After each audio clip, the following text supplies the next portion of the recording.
Praise God. At sabihan mo yung katabi. At sabihan mo ng ngiti.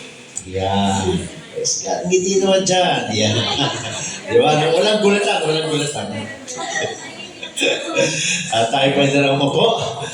Praise God. So, ang ating pag-aaral ay pagpapatuloy doon sa what are the gifts. Praise God. Hallelujah. So, ang ating aralin na tinalakay last time ay what are the gifts, classifications of the gifts, no? At mayroon pang continuation yon. At ang ating topic ngayong umaga ay which gifts are most important? Alin ang gift na pinaka-importante? Yan, praise the Lord. Hallelujah. In 1 Corinthians 12:8, buksan natin, 1 Corinthians 12:8. Sabi dyan, for to one is given by the Spirit the word of wisdom. Look at that. Among all the gifts, ang nauna ay yung word of wisdom na binanggit. No? Praise God. Hallelujah. At saan na papailalim ang word of wisdom, mga kapatid? Sa administrative. Yan, kumbaga siya yung, kasi under administrative, no, ay a word of wisdom, word of knowledge, discerning of spirits. Kumbaga, yan yung brain, mga kapatid, no? Hallelujah. Kaya mapapansin natin sa which gifts are most important, nauna po sa 1 Corinthians 12:8 ang wisdom. Yan. So, pastor, yun talaga ang pinaka-importante sa lahat. Yan. Malalaman natin, mga kapatid, no? Pinapakita na dyan, no, na naka-organize si God. No, hindi lang siya basta-basta nagbigay ng 9 gifts. Hindi. Pati yung pagkasulat, pagka-distribute, no, yung pagkahilera, may order, mga kapatid, no? Praise God. Ang business ay hindi tatakbo pag walang administration. See, no? Praise God. So, inuna lang sa pagkasulat sa Bible, mga kapatid, sa 1 Corinthians 12:8 ang word of wisdom, no? Kasi ang business, mga kapatid, ay hindi po tatakbo kung wala pong brain. Yan, no? So pinapakita lang dito, mga kapatid, no? Sabi niya, we find the word of wisdom mentioned first. Praise God. And one may conclude that the other of listening indicates their relatively importance. No? So lahat yan mahalaga. Lahat yan mahalaga, mga kapatid. However, closing words of this chapter are, but covet earnestly the best gift. Pero kung nag-umpisa sa word of wisdom, nagtapos naman siya sa covet the best gift. Pastor, kala ko ba word of wisdom ang pinaka-importante? Bakit sa dulo naman ng verse na yan, na mga 1 Corinthians 12:8 and so on, ang dulo nakalagay, covet the best gift. I-desire mo ang best na gift. So, word of wisdom ba ang the best o hindi? Yan. Diba? Kasi may mga gifts ang bawat isa sa atin. No? At later on, we will find out that every gift is good. Every gift is the best. So, ano ibig sabihin? Let's continue. What are the best gifts? So, ano ngayon ang the best na gift? Praise God. The importance of a gift depends upon its relevancy to the present situation. Yon. Praise God. So, wala pong the best. Lahat ay the best.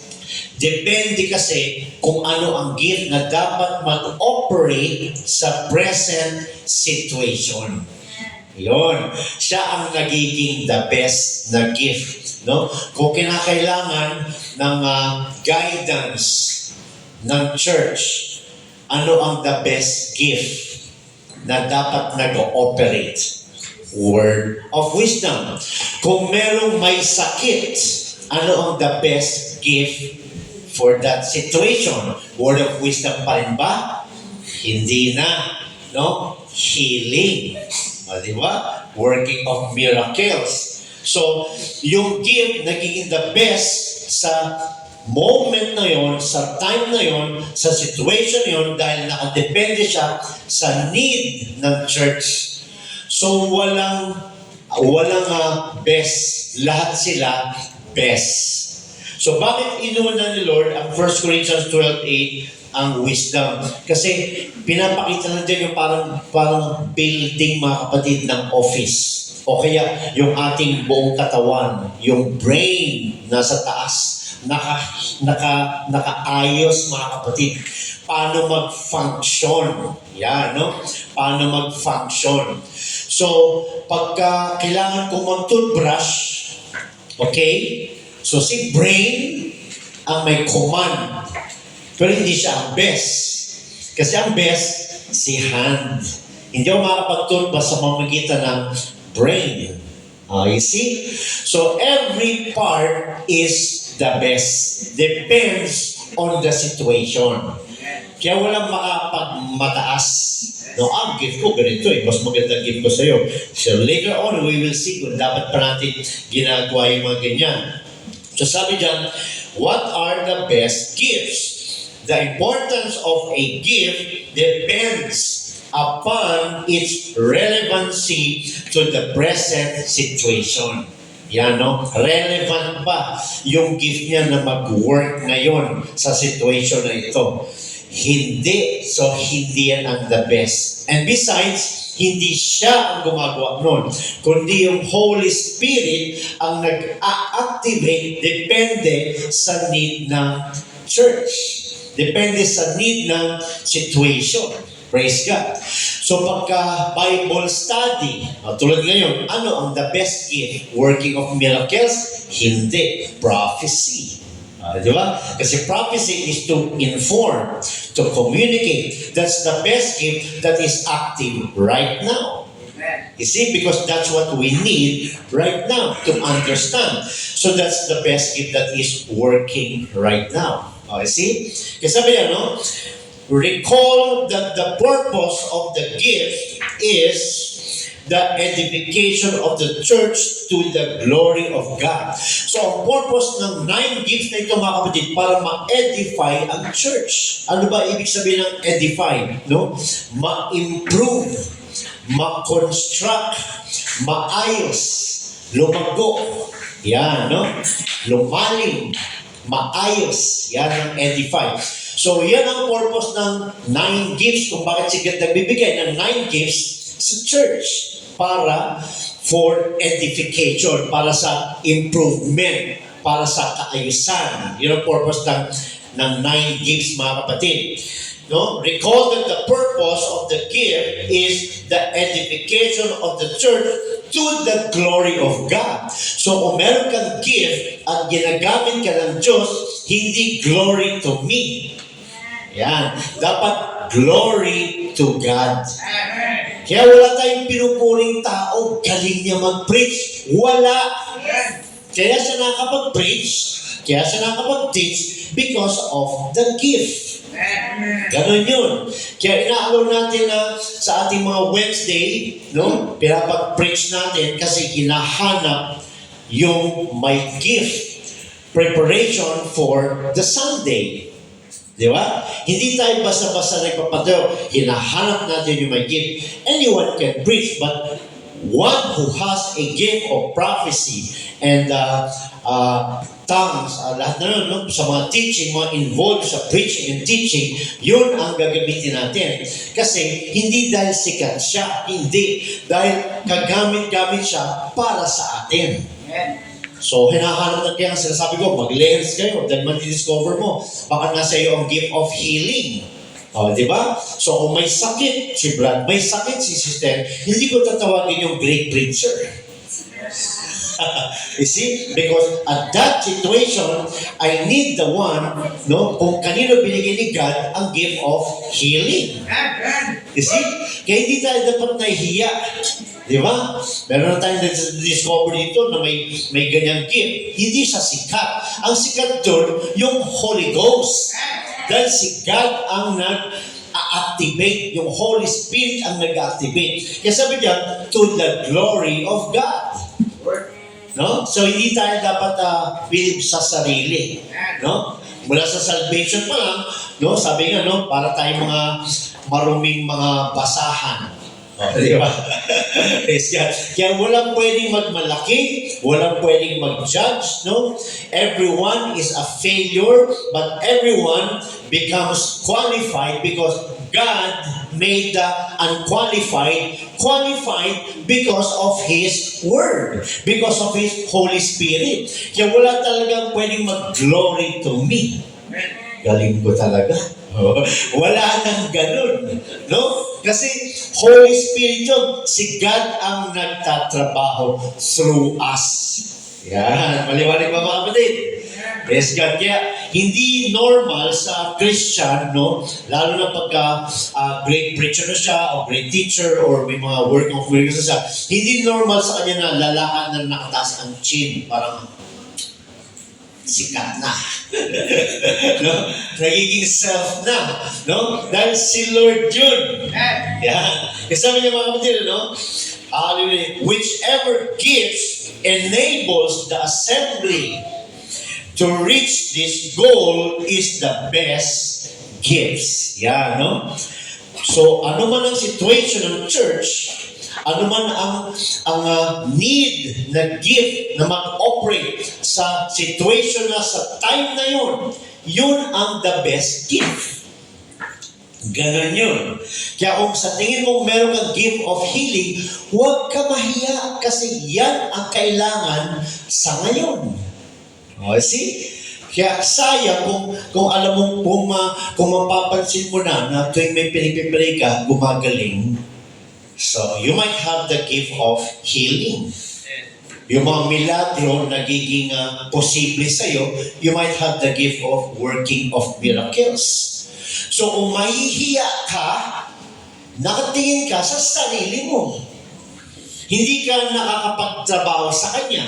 Kasi na dapat nagtatrabaho ka sa Kanya, dapat nagpapagamit ka sa Kanya, ayaw mo magpagamit kasi nahihiya ka. So nakatingin ka sa sarili mo. Pero kung nakatingin ka sa Diyos, ay, ito yung kailangan ngayon and I have that gift.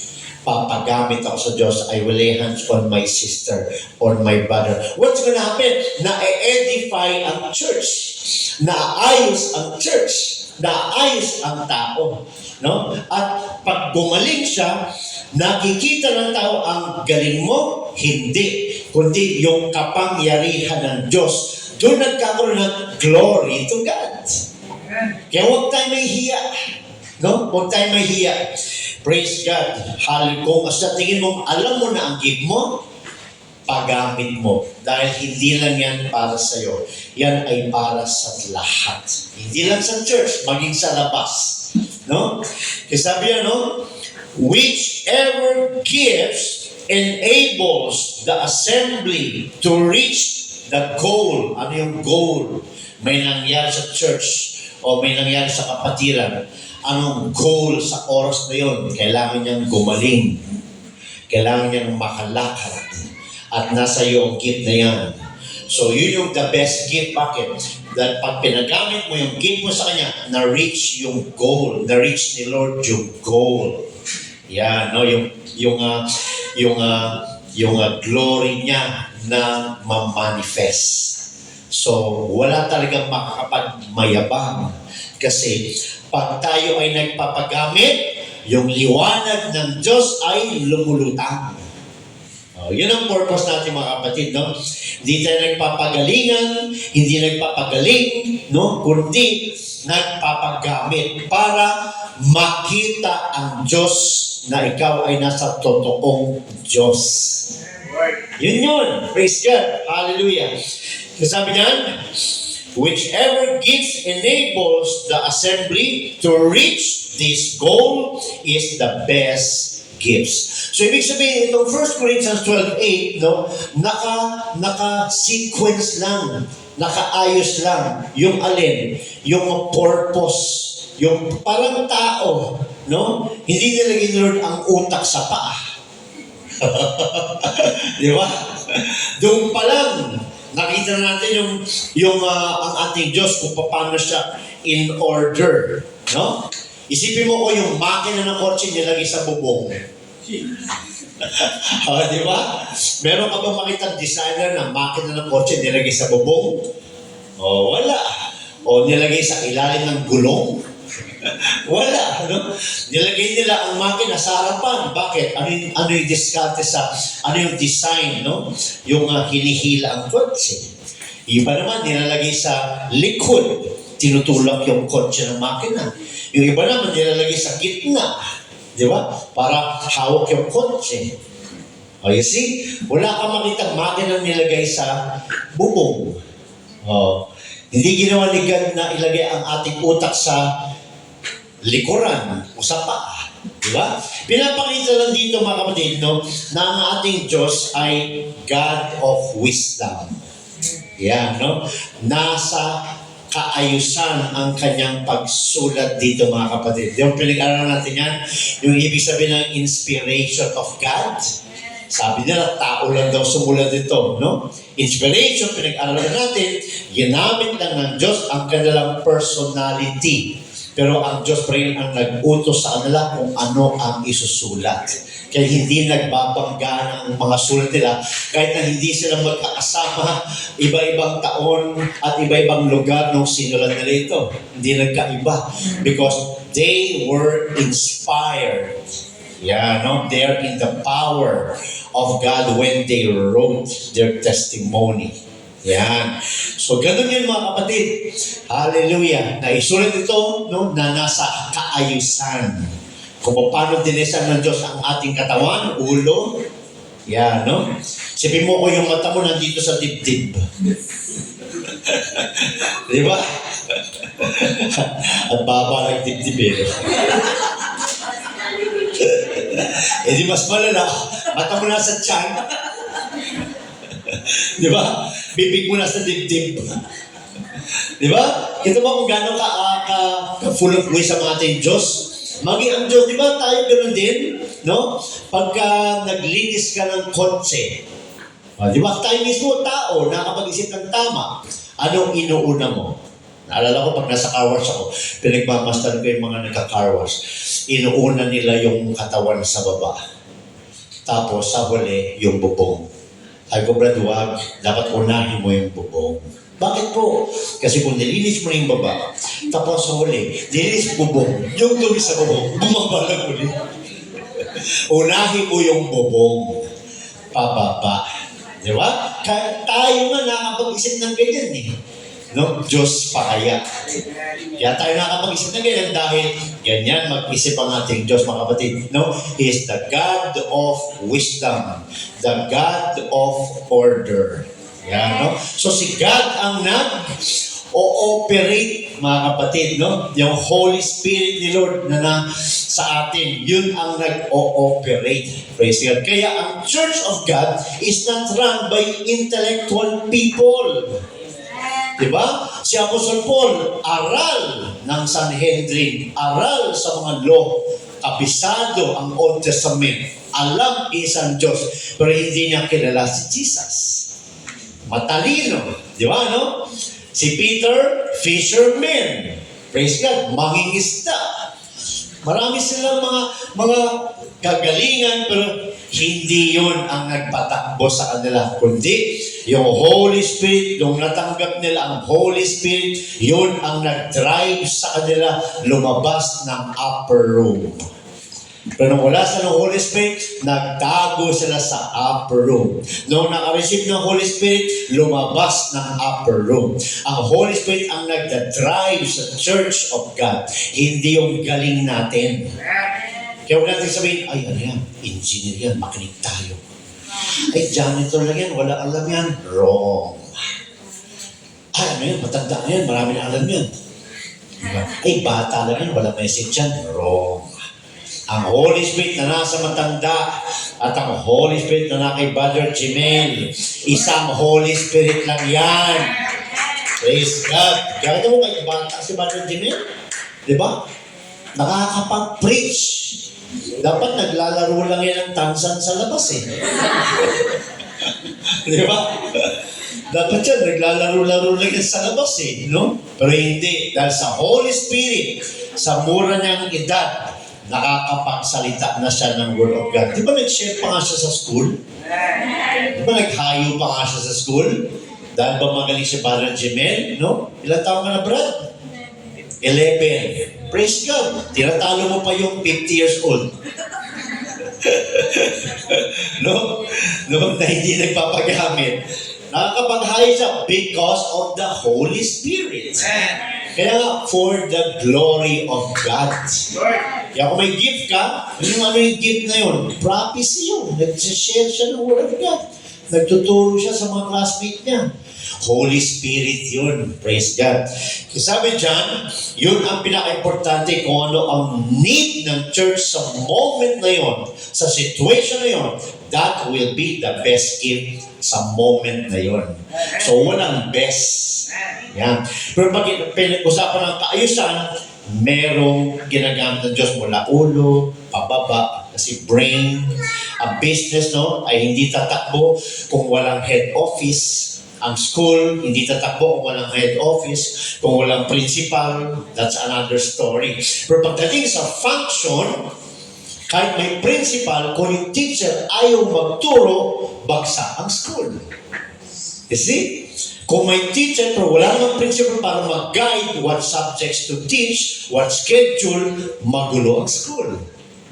So lahat ay may function. Lahat ng may gifts ay mahalaga sa Diyos. Yan ang kagandahan, mga kapatid.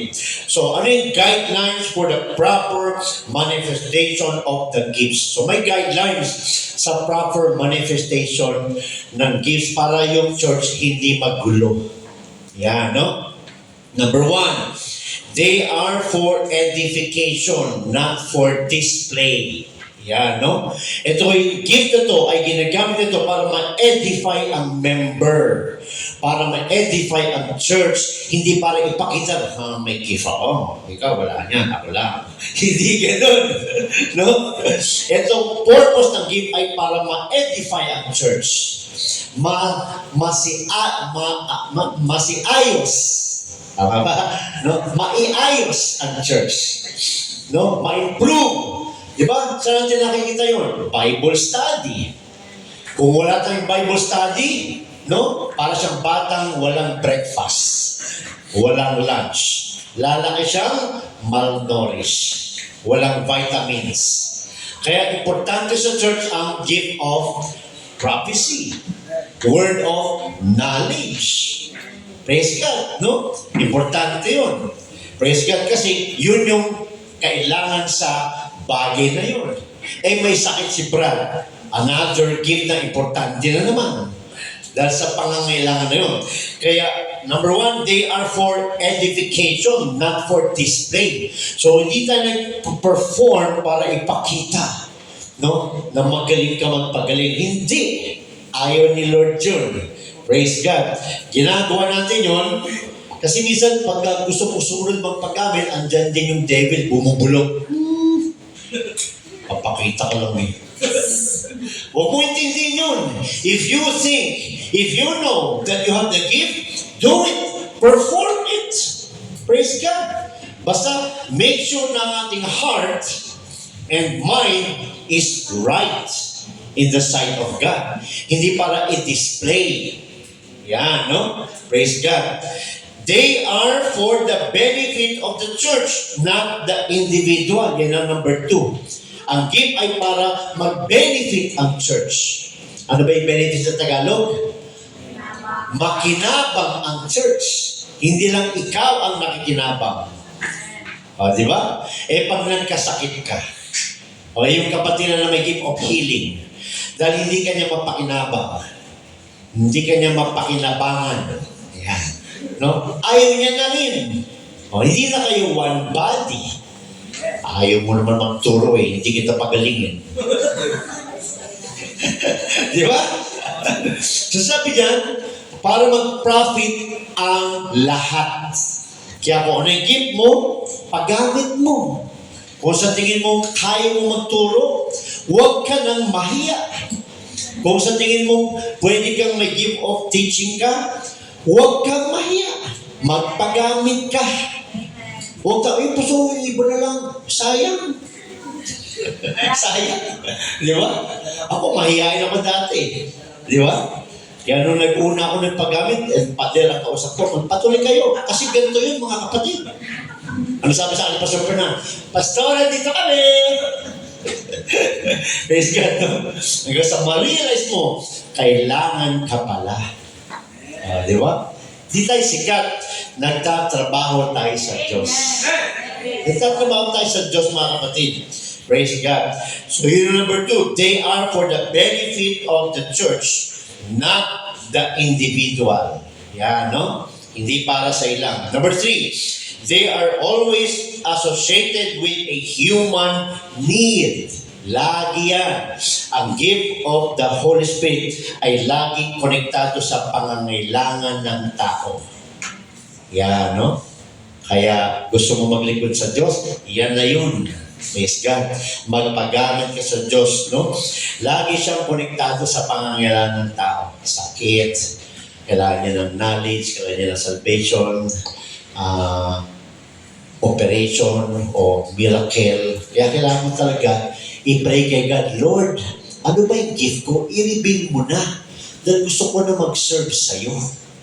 Yun, no? So marami ka paraanan paano mag-serve kay Lord. Kaya yan yung pinakamaganda. Know your gifts and use them for the glory of God. Know your gifts and use them for the glory of God. So meron pala tayong personal service kay God pag nalaman mo yung gift mo.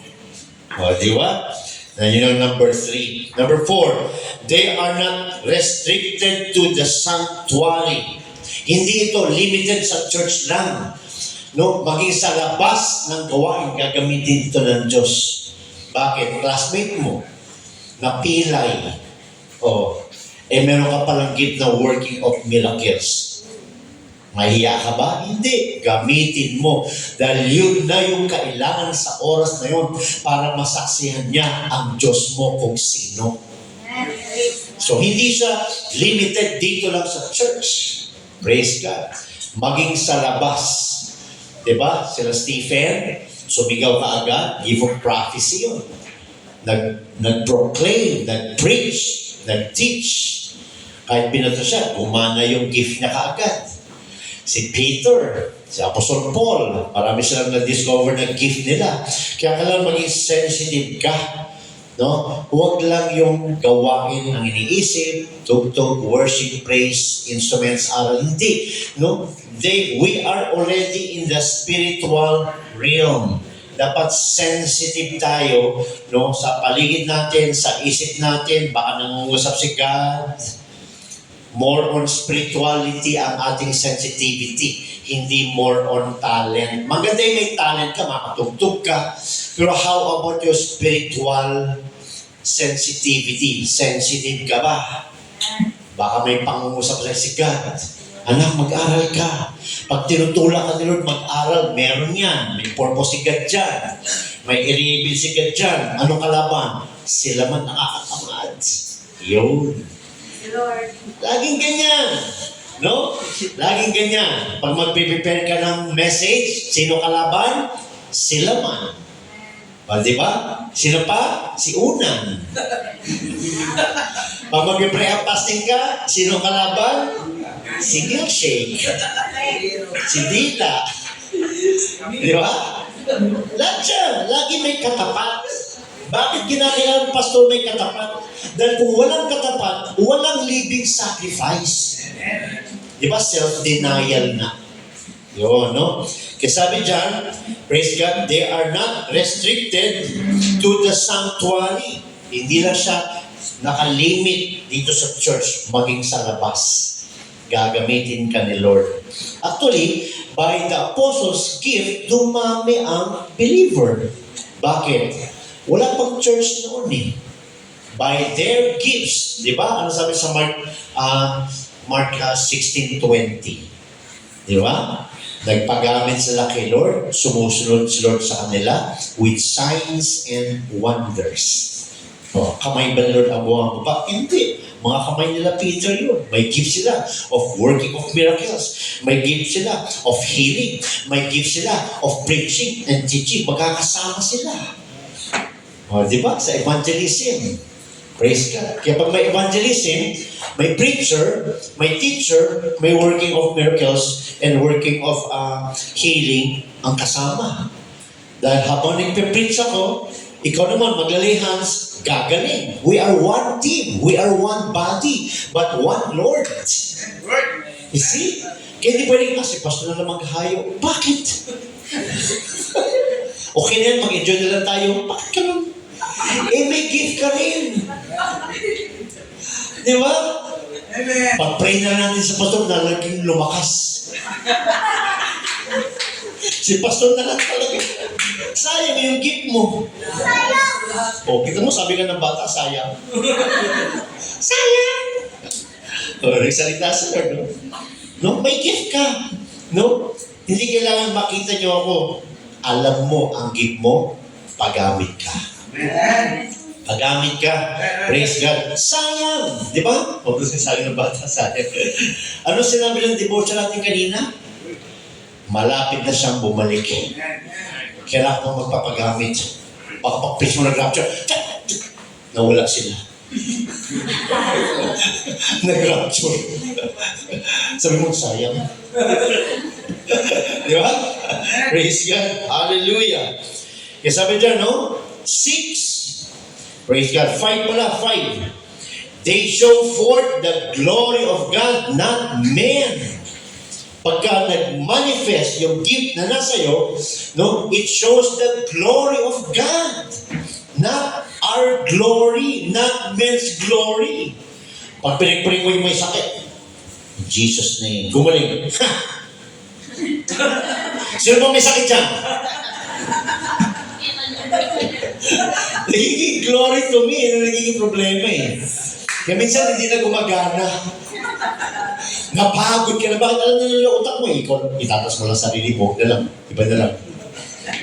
Di ba? Praise God, no? They show forth the glory of God, not men. Praise God. Hallelujah. Number 6, they require a spirit-filled life. Yan, no? Kailangan pala spirit-filled life ka rin. Ano ba yung spirit-filled life? Ang buhay niya, walking in the Spirit, walking in the Lord, faithful in the Lord. Minsan nagde-desire tayo, gusto ko rin maging great preacher, gusto ko rin maging great teacher, gusto ko rin mag-manifest sa akin yung mga gift, di ko pa alam. Mali. Siyempre, gusto natin yun.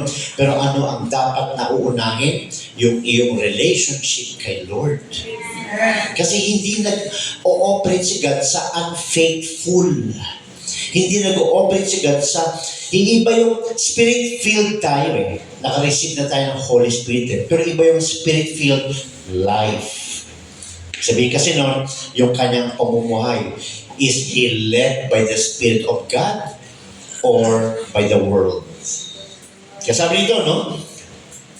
They require a spiritual filled life which is readily obedient to the leading of the Spirit. Praise God. May Holy Ghost ka, may gift ka, nililid ka ng Holy Spirit, hindi mo na di-discern. Hindi ka aware. Why? Because you have a lifestyle that is still active in the world. Kaya magaling ka maglaro. Kasi doon ka active. Kung saan ka active, doon ka magiging magaling. Kung magiging active ka in the Spirit, doon ka niya gagamitin. Di ba? Gagamitin ba ni Lord yung magaling mag-basketball? Di ba? Gagamitin ni Lord ang prayerful. Gagamitin ni Lord ang maparapasting. Yung nagbabasa. Yung obedient. Yan ang gagamitin ni Lord. Yan ang unahin natin bago i-desire yung gift. Di ba? Paano ka gagamitin ni Lord? Hindi ka na napupuspos na malamig ka na. Tapos may desire kang gagamitin ka ni Lord, pero ikaw mismo ayaw mo mag-commit kay Lord. Paano ka niya gagamitin? You see? Kaya they require a spirit-filled life which is readily obedient to the leading of the Spirit. Number 7, they do not operate independently on each other, but like the various members of the human body, cooperate to assure an overall result. Yan. Praise God. So, hindi siya nag-work sa kanya lang. Nag-work siya, nag-work din sa akin. Iba gift ko, iba gift niya, iba gift ng isa, iba gift ng bawat isa. So, we are one body, katulad ng isang tao, sabi dito. Katulad ng isang human. Yung brain, magko-command. Si hand, susunod. Sumusunod. Kita nyo kita niyo ginawa ko? Gusto ko ayusin yung salamin ko. Kasi naisip ko, automatic. Sinabi ba na, oy, kamay ayusin yung salamin ko. Bilisan. Nababagsak na. Pasok ko. Ganun ba? Di ba? Hindi yung nalalaglan niya sa salamin mo, kamay, bilis ang bagal-bagal mo naman, bilis. Di ba? Automatic yun. We work together. Automatic yun. Kaya minsan pag pinag-speak in tongues, automatic may nag-interpret. Hindi sasabihin na nag-speak in tongues, yung mga interpretation niya mag-interpret na. Di ba? Automatic yun. Minsan siya nagtatangs, siya din yung nag-interpret. Di ba? So automatic siya. They don't work individually. They work together.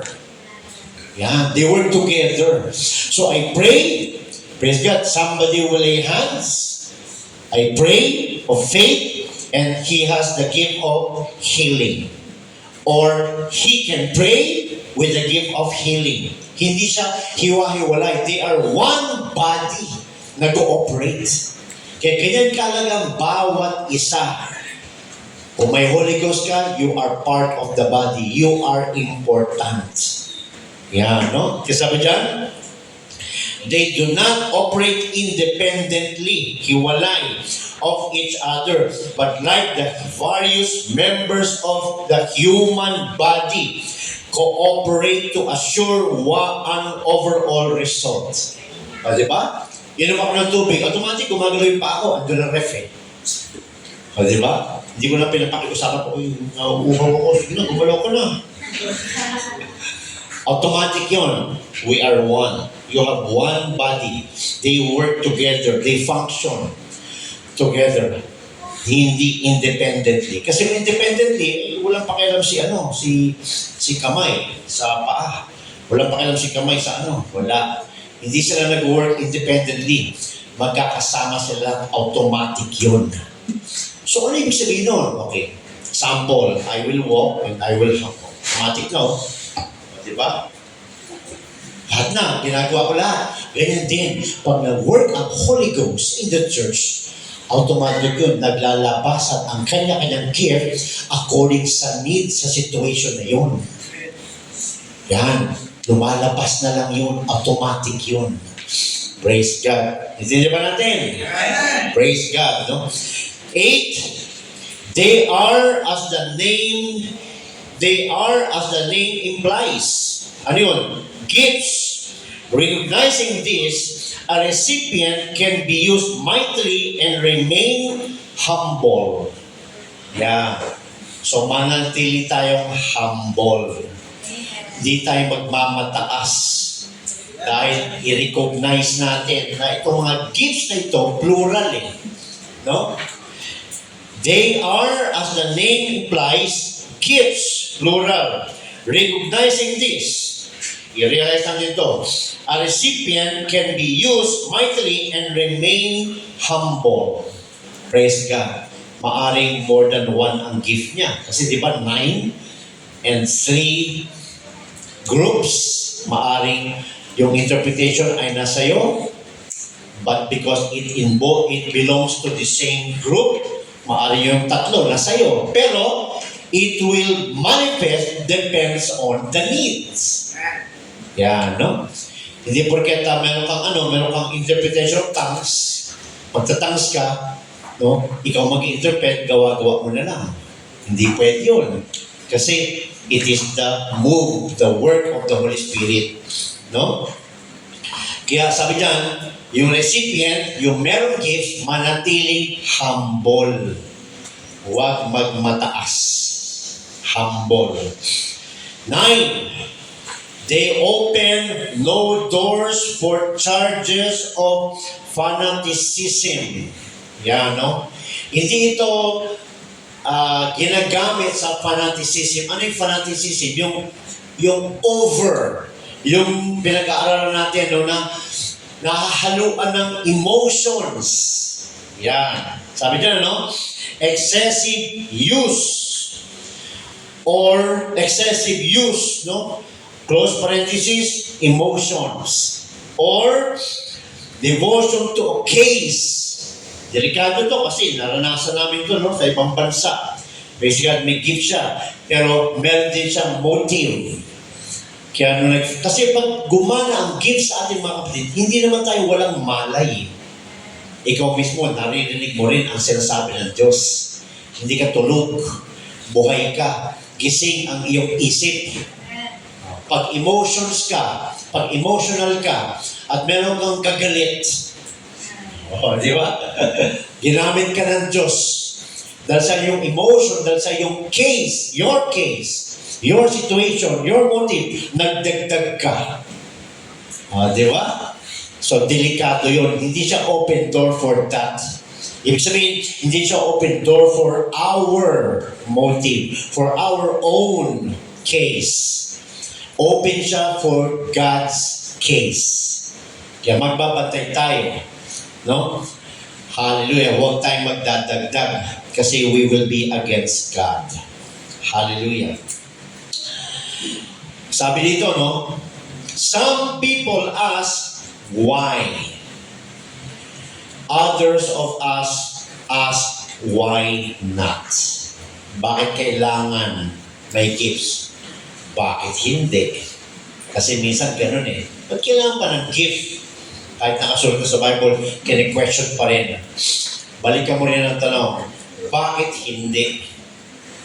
Amen. Sinabi ba Lord na tumigil na? Hindi pa tumitigil. Praise God. Hallelujah. Kaya nga nabasa natin, ano? Nagsalita ang Holy Spirit sa church, sa panahon ni Paul. Di ba? Ano sabi ng Holy Spirit? Separate me, Paul and Barnabas.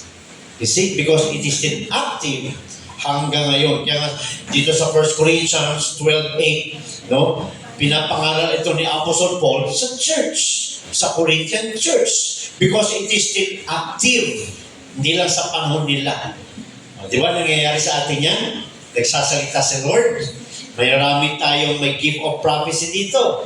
Preachers, teachers, ang dami. O prophecy mismo, nagsalita si God sa ating kapatid. Di ba? It's a good sign pag nangyayari yan, no? Paul said in 1 Corinthians 12:7, but the manifestation of the Spirit is given to every man to profit with all. Sa verse 7. Sabi dyan, no? But the manifestation of the Spirit is given to every man to profit with all. So huwag mong sabihin na wala kang gift. Pwede ba yun? Meron pa ng Holy Spirit na natatanggap na walang gift. Lahat ng nakareceive ng Holy Spirit ay may gift. Praise God. Kadalasan, prophecy. Bakit? Ano ba yung prophecy? Preaching, teaching, sharing, spreading. That's prophecy. Nangangaral ka, nagsishare ka ng sasalita ng Lord, no? Nagpo-proclaim ka ng salvation sa iyong classmate. Nagahayo ka, that's gift, that's a gift. Hindi mo yung ginagawa sa sarili mong galing. Nagagawa mo yan dahil sa Holy Spirit na nasa iyo, no? Magtataka ka ba, binabagabag ka, kausapin yung katabi mo.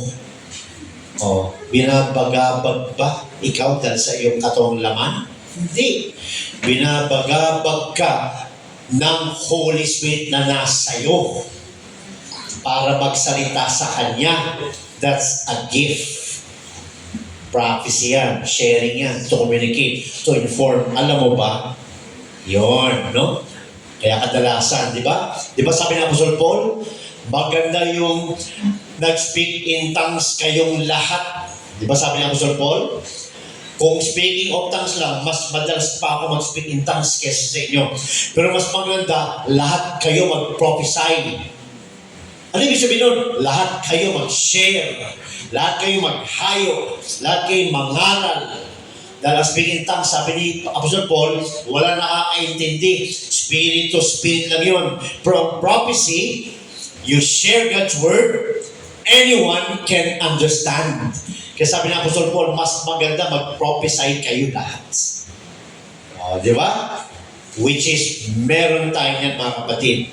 Kaya sabi diyan, lahat ito ay binigay para mag-profit ang lahat. Amen? Okay pa ba tayo? Lapit na tayo matapos. Praise God. The church is often compared to a natural body. Lagi na compare ang church sa isang body. No? Hallelujah. Sabi dito, no? We are the body of Christ. So, body tayo ni Christ, mga kapatid. Once you get baptized in the name of Jesus Christ and receive the Holy Ghost and speak in tongues, you become the body of Christ. Praise God. Marami kasi nangangaral, no? Pagka naging member ka na ng isang church, body of Christ na. Wrong teaching. Kung gusto mo maging body of Christ, be baptized in the name of Jesus Christ. Receive the Holy Ghost with the evidence of speaking of tongues. Then you become the body of Christ. Kasi ang body of Christ, no, ang church, hindi lang yun dahil sa pangalan. Born again church. So born again na sila. Hindi. No? Ang church ay body of Christ sa pamamagitan ng Holy Spirit. Kaya tayo nagiging body of Christ, no, because of the Holy Spirit, not because of God's grace church. But because of the Holy Spirit that we have received, sinelyuhan ka, Ephesians 1:13, doon tayo naging body of Christ. At lahat binigyan niya ng gift para mag-operate para sa atin, sa loob ng church, at para sa labas. Yan. Praise God. Sabi dyan, the church is often compared to the natural body. We are the body of Christ. Gifts are essential to the body of Christ. Importante ang gifts sa katawan ni Kristo. Importante ang gifts sa church. Praise God. Manlamig ka man o hindi, andyan ang gifts sa'yo. Kailangan mo lang ma-restore para maggamit ka. Once you receive the Holy Spirit, it's already there. The gift is already there. Kaya lang hindi nagmamarpes dahil nangubabaw na naman ang laman. Kailangan mo muna umayos. Kailangan mo muna magpaayos para tumakbo na naman yung sasakyan ng tama. Then, gagamitin ka na naman, Lord, para mag-operate ang gift na binigay niya na sa iyo noon pa. Yan. Hallelujah. Kasi sabi dyan, if we are going to live and work on the earth, we must move with and in the Spirit. No? Sabi nila, no? If we are going to live and work on the earth, praise God. Sino na may trabaho dito? Lahat tayo nagtatrabaho. Di ba? At nandito pa tayo sa lupa. Ano sinasabi dyan? Kung mamuhay tayo dito sa lupa, mamuhay tayo sa banal na spirito. Bakit? Ang aim ni God, no? Gagamitin ka niya para yung katabi mo, yung office mate mo, yung classmate mo, mawin mo para maging body of the Lord. Pero kung work ka lang Lord, di ka nag-share, di ka nag-ahayo, school ka lang, wala kang ginagawa, hindi ka functional, hindi ka nagpa-function right. So may problem. May problem. Ayusin mo sir yung focus. Ano bang purpose ko dito? Nag-aantay na lang ba ako sa rapture? O may pinapagawa si God sa akin hanggang hindi pa siya bumabalik? We have to think. Hindi lang tayo binigyan ng Holy Spirit para, okay na, waiting for the rapture. Hindi. May trabaho tayo. See? It's about tayo. Let's encourage ourselves. Pinili ako ng Diyos para magtrabaho sa Kanya. I will go. I will do it. Bukas mo lang bibig mo. Si Lord ang bahala. Praise God. Kaya meron tayong equipping. Kaya sabi nito mga kapatid, no? If we are going to live and work on the earth, we must move with and in the Spirit. Yan. No? When the gifts are in regular operation in a church, regular operation in a church, it means that is a healthy church. Kaya ang church, kahit may Holy Ghost pa ang church, pero hindi nagmamanifest ang gifts, hindi nagkakaroon ng revival, it's not a healthy church. Parang bata. Di ba ang bata, alam mo may sakit, pag, ano ba yun? Malamya ba yun? Malamya? Matamlay. Alam ng nanay ang anak niya, pag may sakit, bakit? Matamlay. At alam din ng nanay niya, pag ang anak niya ay in good health, makulit, naglalaro. Ganon din ang church. Pag ang church, no, nahihirapan na sa altar calling, nahihirapan na sa revival, warning na yan, it's a dying church. Unhealthy. Yan, no? Praise God. Diba sa pinag-aral natin sa The Passion? Diba? I-check nyo yung saksakan ng thermometer yung pastor. At dyan malalaman yung init ng pastor. Isaksakan ng thermometer ang bawat member. At dyan makikita ang init ng church. Di ba? Saksakan natin. Bumili tayo sa butika. Yun ba yun? Ng thermometer. Hindi. Assess yourself. Check yourself. Napupuspos pa ba ako? Praise God. Dati, seconds lang, umiiyak na ako. Napupuspos na ako. But ngayon, inabot ako ng 20 minutes. Namaos na yung preacher. Assess. Kasi, ganda ng aralin, di ba? Dadating na si Lord. Gusto ng Lord ay Lord ng lukewarm. Praise God. Hallelujah. Kaya sabi dyan, Amen.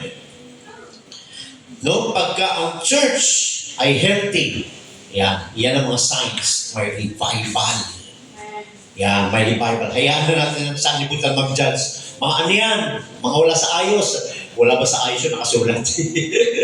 Nasa ayos tayo. Nasa ayos. Praise God. Hallelujah. Kaya isang sign ng healthy church is there's a revival in the church. That's a good sign. That's a healthy sign ng church. Lalo na pag nagmamanifest. Kaya nagpapasalamat ako sa Diyos kasi nagmamanifest ang mga gifts. Yan ang pinipipray ko kay Lord. Lord, kailangan healthy ang church. Yan. No? Kailangan pati lalaki umiiyak. Nagpapakumbaba, umaamin. Mga lalaki kasi, lalaki ako, hindi ako umiiyak. Paiyak ka rin ni Lord. Di ba? Pambabae lang yun. Hindi totoo yan. Praise God, no? Kaya humble. Pag humble ka, there's a great revival mamaya na naman. Hallelujah. Pasalamat tayo, maraming preachers. Sa pamagitan ng maraming preachers, may gifts. God speaks to us. Praise the Lord.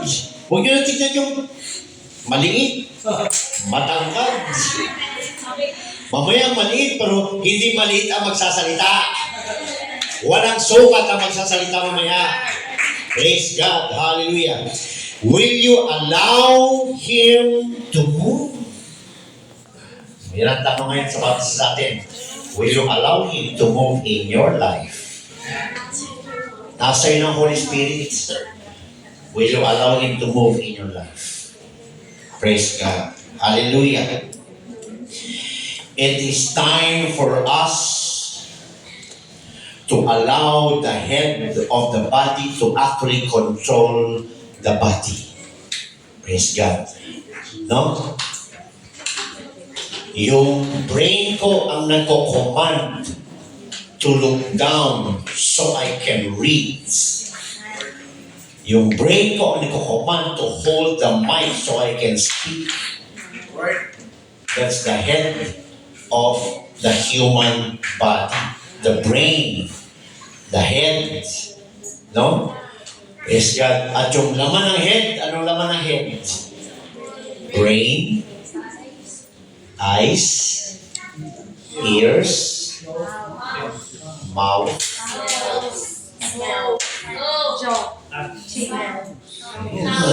Wala na joy, five senses. Nose. Ganun si God. He is your command. He is your eyes. He is your ears so you can pray. He can smell you. Di ba sabi nun? Delight yourself unto the Lord. Mabango ka ba sa Diyos? He is your mouth. So let your Holy Spirit move in you because He is the head of the church.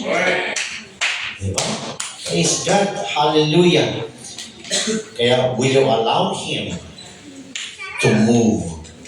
The gifts help us to see the things of God. Hallelujah. Tao ka lang, may mata ka, pero meron kang spiritual eyes. Dahil nasa iyong spirito ng Diyos. Ang nakikita mo dito lang, but because God's Spirit is within you, meron kang napofokus na mas malayo. God's wisdom is working in your mind, overpowering, going beyond the limit of human mind. You are there, you are not here, you are there. Bakit tayo nandito sa church? Because we are not here, we are there. We are here, we are going to church, we go to church, we attend church services, but our mind, our heart is already there. Kaya tayo nagpapatuloy because we are there. Sinta niya ba? Kaya tayo nagpapatuloy, kahit may pagsubok, we are already there. Hindi ko pagpapalit yung there ko dito. Because I wanna be there. So andun na ako. Because of the Holy Spirit that is within us. Pero yung mga walang Holy Spirit, wala sa katotohanan, walang isip na gano'n. Nasa New York, nasa ibang bansa, tayo, wala na tayong pangarap ng ibang bansa. We are there already. See? Praise God. The gifts, ito na lang, konti na lang. The gifts help us to see the things of God and perceive. Ano yung perceive? Aware. We become aware. Hindi tayo manhit. Sensitive. Oops, ano yun? Oops. Aware ka.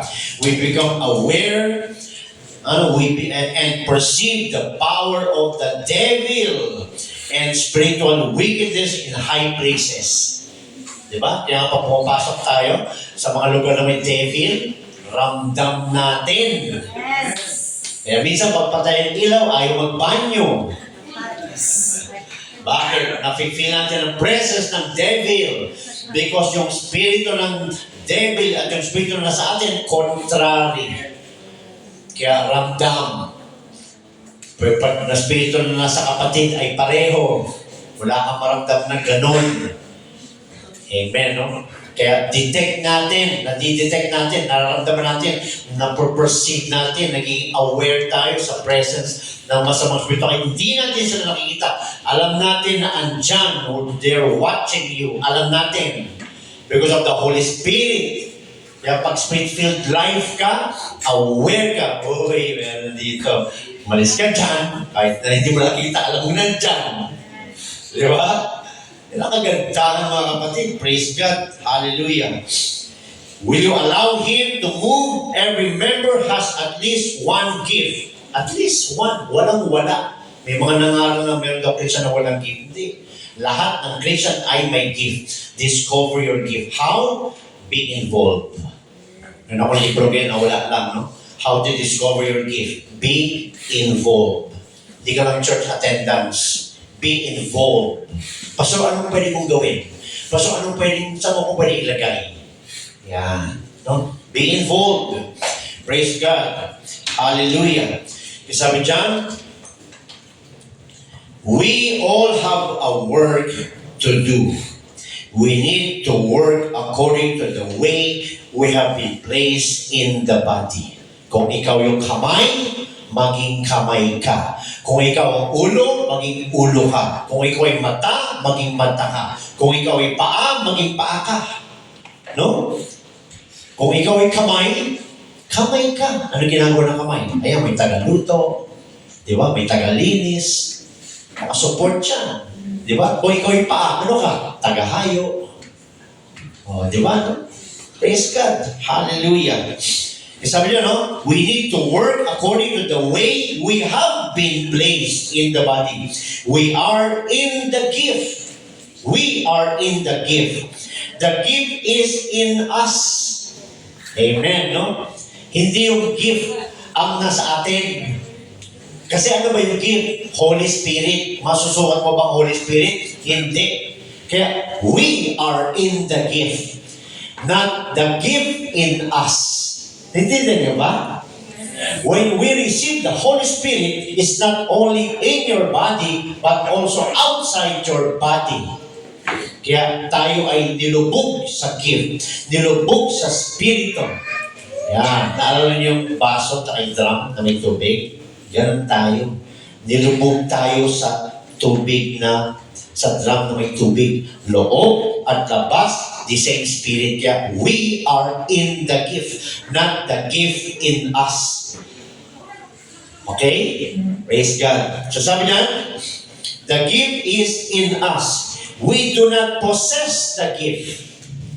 The gift possess us. Hindi natin na-possess. Pag sabi kasi possess, no? Ikaw na ang nagmay-ari. Ikaw na ang kumuha. Ikaw na ang may capture ng gift. Hindi. Ang gift ang nag-possess sa'yo. Glory to God. No? We do not possess the gift. The gift possess us. Kinuha ka, inari ka, lunod ka sa gift. Paano hindi mag-ooperate ang Holy Spirit sa'yo? Possess ka ng gift. Hindi ang gift ang may possess sa'yo. Hindi ang gift, hindi ikaw ang may possess sa gift. Ang gift ang nag-possess sa'yo. Praise God. Kaya walang limits. Walang limit dyan, mga kapatid. Last, we are in the gift. The gift is in us. We do not possess the gift. The gift possesses us. We do not operate the gift. The gift operates us. Hindi tayo ang nag-ooperate ng gift. Ang gift ang nag-ooperate sa tao. Yan. Hindi tayo ang nag-ooperate sa Holy Spirit. Ang Holy Spirit ang nag-ooperate sa atin. Dahil ikaw yung may bibig. Ikaw yung may kamay. Ikaw yung may paa. Di ba sinabi yan ni Jesus Christ bago siya umangat? Kanina niya sinabi kay Philip, the works that I do, greater than this that ye will do. Higit pa dito ang magagawa niyo, Philip. Sabi ni Jesus Christ. Praise God. Hallelujah. Kaya sabi dyan, if we reach the place of obeying the supernatural world, the supernatural world will obey us. Praise God. Kung umabot tayo sa ganyang level, no? Kaya pala, no? Lumalakad si Peter sa mga bangkay, nagkakaroon ng laman, nagkakaroon ng nabubuo yung tao ulit. Kasi andun na sila sa level na yun. Dapat umabot tayo sa ganung level na hindi na lagi mo sa isip mo, pinoses ka ng Holy Spirit. Pinoses ka ng gift. Gusto kanyang gamitin. Pag nagpagamit ka at yung life mo ay obedience in the Lord, yun yung Acts 1:8, you shall be witnesses of me. Mawi-witness mo ang Holy Spirit. Praise God. Kaya yan ang ating i-aim, mga kapatid, no? Yan ang ating i-aim na bawasan natin yung worldly life. Pumunta na tayo sa spiritual realm kasi possess ka ng gift. Praise God. Kung baga ginunong ka, akin ka. Gagamitin kita. Amen. Praise God. Hallelujah. For the Word of God forms the banks within which the river of the Spirit flows. For the Word of God forms the banks within which the river of the Spirit flows. It provides for orderly control in the operation of the gifts of the Spirit. Kaya in order yun, hindi magulo. Bakit ito pinangaral sa 1 Corinthians? Kasi yun nga, ignorant sila.